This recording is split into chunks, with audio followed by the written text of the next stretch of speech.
घन जंगल आहे. हा बाकी नारळ फोडून खाऊ आपण.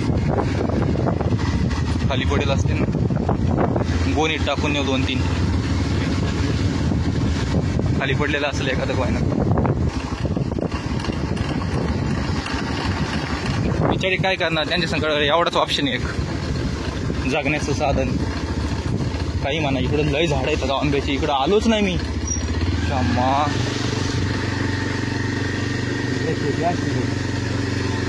शेती अशीच आहे, शेतीमध्ये काजूच्या बागांना हापूस असतो.